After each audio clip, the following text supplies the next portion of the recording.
मनोज, क्या portfolio decide हो चुका है सभी मंत्रियों का?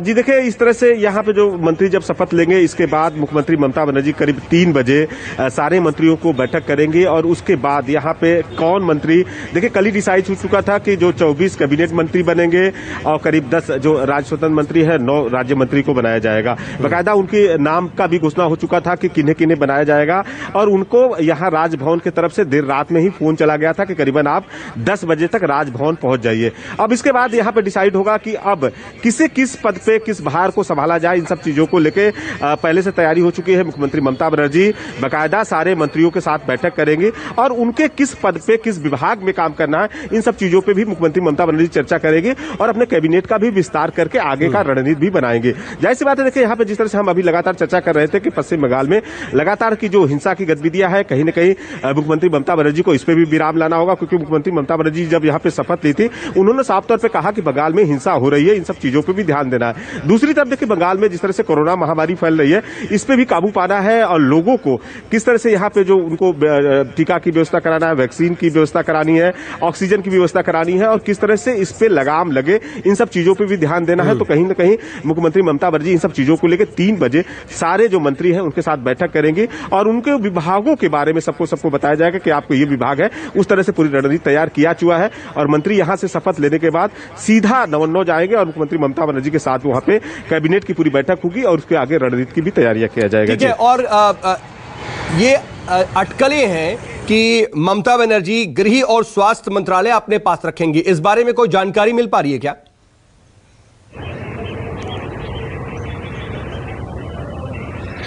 जी देखिए, मुख्यमंत्री ममता बनर्जी के पहले से आप देखें कि जो गृह मंत्रालय है उनके पास में था और हेल्थ भी उन्हीं के पास में था। तो इस बार भी कयास लगाया जा रहा है कि जो ये अहम विभाग है वो मुख्यमंत्री ममता बनर्जी अपने पास ही रखेंगे, क्योंकि उसके बाद सारे विभागों को दिया जाएगा। देखिए, मुख्यमंत्री ममता बनर्जी हेल्थ डिपार्टमेंट के पास था, उसके बाद चंद्रिमा भट्टाचार्य को उन्होंने यहाँ के जो राज्य स्वास्थ्य मंत्री बनाया था। लेकिन इस बार जो कयास लगाया जा रहा है, जो गृह मंत्रालय, जो पुलिस के विभाग है, मुख्यमंत्री ममता बनर्जी के पास हमेशा से था और इस बार भी अपने पास रखेगी। और स्वास्थ्य, चूंकि यहाँ पे पश्चिम बंगाल में किस तरह से दुरुस्त रहे, उन सब चीजों को अपने हाथ में रखेगा। और देखिए, इस समय राजभवन में मौजूद है, क्योंकि हमेशा से जब हम देखते थे, जब यहाँ पे कार्यक्रम होता था, लगातार लोगों की जो यहाँ टीएमसी के समर्थक थे उनकी भीड़ हुआ करती थी। लेकिन इस बार कतई उस तरह का नहीं है, प्रोटोकॉल को माना गया है। देखिए, जो पुलिस के जवान है लगातार किसी को खड़ा नहीं होने दे रहे हैं। जो भी गाड़ियां आ रही है वहां उन्हें बाकायदा साइड कर दिया जा रहा है। सिर्फ मीडिया के 2-4-10 लोग बाहर ही खड़े हैं, बाकी इन सब चीजों को व्यवस्था किया जा रहा है। देखिए, हर किसी के चेहरे पे यहाँ पे मास्क है। तो इन सब चीजों को भी देखते हुए इस बार पहली बार इस तरह का हुआ है कि यहाँ जो कैबिनेट की जो यहाँ विस्तार हुआ है, एक ही बार में देखिए राज्यपाल जगदीप धनखड़ ने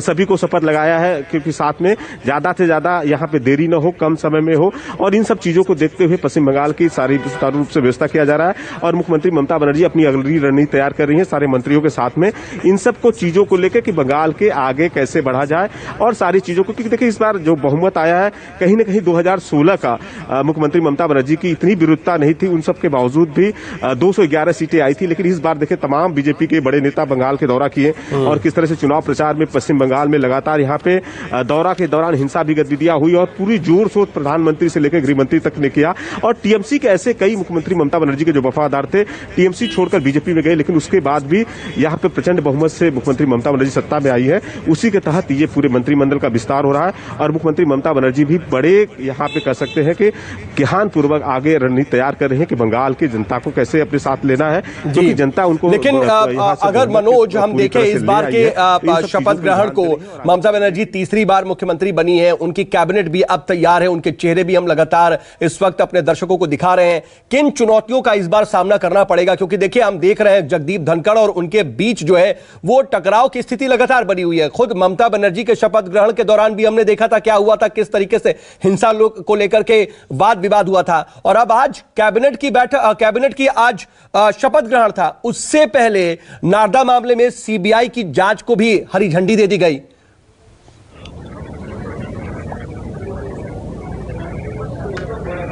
जी बिल्कुल, एकदम आप सही कह रहे हैं कि देखिए लगातार यहाँ पे देखे मुख्यमंत्री ममता बनर्जी की जो कार्यशैली है और पश्चिम बंगाल के जिस तरह से हिंसा की गतिविधियां हो रही है उस पे लगातार जो यहाँ पे राज्यपाल है जगदीप धनखड़ कहीं ना कहीं सवालिया निशान हमेशा खड़ा करते आ रहे हैं। कहीं ना कहीं उनके मन मुताबिक ये सब चीजों को नहीं होता है तो लगातार देखिए ट्वीट करते रहते हैं और इस सब चीजों का विरोध भी करते रहते हैं। मुख्यमंत्री ममता बनर्जी भी शपथ ले रही थी, उस समय भी उन्होंने हिंसा की जो पश्चिम बंगाल में हो रहा है उस पर भी ध्यान देने की जरूरत की है। कहीं ना कहीं उस चीज को सवाल उठाया है और लगातार यहाँ पे देखिए जो डीजीपी थे उनसे भी बुलाकर बैठक बातचीत कर रहे हैं। तो जाहिर सी बात है कहीं ना कहीं राज्यपाल और मुख्यमंत्री ममता बनर्जी के जो कार्यकाल शैलियों में लगातार इस पे विरोध करते हैं, कहीं ना कहीं सब चीजों को साफ तौर पे देखा जा रहा है। अब जाहिर सी बात है यहाँ पे जिस तरह से लॉ एंड ऑर्डर जिस तरह से बंगाल के आप देखें चुनाव के पहले से किस तरह से हिंसा की गतिविधियां थी और चुनाव परिणाम आने के बाद लगातार हिंसा की गतिविधियां हो रही है। लगातार जो बीजेपी के जो कार्यकर्ता है उनके घरों में भी तोड़फोड़ किया जा रहा है। बीजेपी के लोगों का आरोप है कि कहीं न कहीं पश्चिम बंगाल से पलायन करके उनको अलग राज्यों में जाने के लिए मजबूर किया जा रहा है और लोग भाग भी रहे हैं। देखिए कैबिनेट मंत्री थे यहाँ पे कुछ दिन पहले पश्चिम बंगाल के यहाँ मेदिनीपुर में दौरा किए थे, उनके गाड़ियों पे भी तोड़फोड़ किया गया था। तो इन सब चीजों को पश्चिम बंगाल के हालात को कैसे दुरुस्त किया जाए, सुधारा जाए, इस सब विषय पे राज्यपाल एकदम लगातार तत्पर रहते हैं और इस सब चीजों को लेकर विरोध भी कर रहे हैं। तो जाहिर सी बात है आज यहाँ पे कैबिनेट के जो विस्तार हो रहा है इसके बाद मुख्यमंत्री ममता बनर्जी का अगला कदम कैसे होता है। लेकिन मनोज इसके साथ में एक और स्थिति भी है, ये सही बात है, ये तस्वीर एकदम बिल्कुल ठीक है कि पिछली बार से ज्यादा सीटें मिली हैं एंटी इनकम्बेंसी के बाद भी इस बार और मजबूत होकर के ममता बनर्जी सामने आई हैं। लेकिन यह भी देखना होगा कि पिछली बार से ज्यादा मजबूत बीजेपी भी है। मुख्य विपक्षी दल के तौर पर बीजेपी अब उनके सामने है और तमाम तरह की चुनौतियां वो पैदा करेगा। उसको किस तरीके से हैंडल करेंगी ममता बनर्जी, शायद सबसे बड़ी बात यही होगी उनके लिए।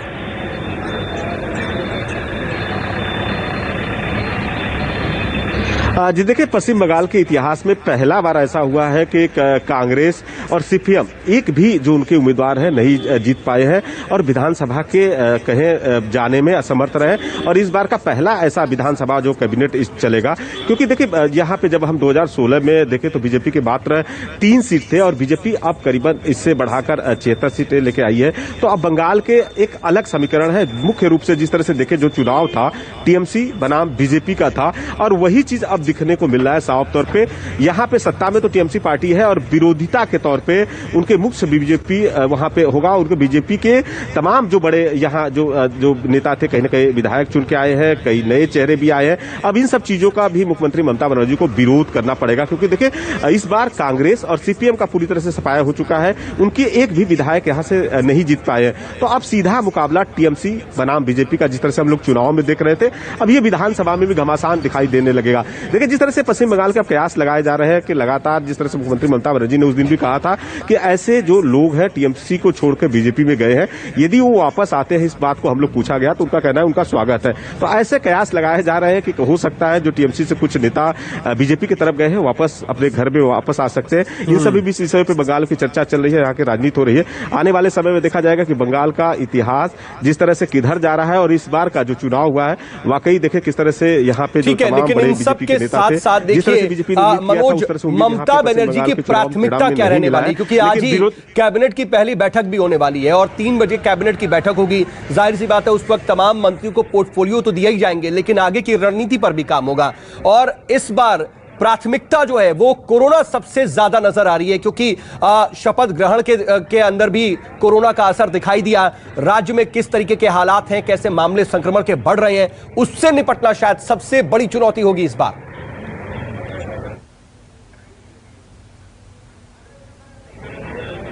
जी देखिए मुख्यमंत्री ममता बनर्जी के सामने 2 बड़ी चुनौतियां हैं जो बड़ी उभर के आई है। मनोज तो पहले पश्चिम बंगाल में मनोज मैं आ रहा हूं, इस सवाल का जवाब आपसे लेंगे और इस पर पूरा अपडेट लेंगे, लेकिन एक छोटा सा ब्रेक लेने का वक्त हो गया। ब्रेक के बाद फौरन हाजिर होते हैं। बने रहेगा न्यूज़ 24 के साथ।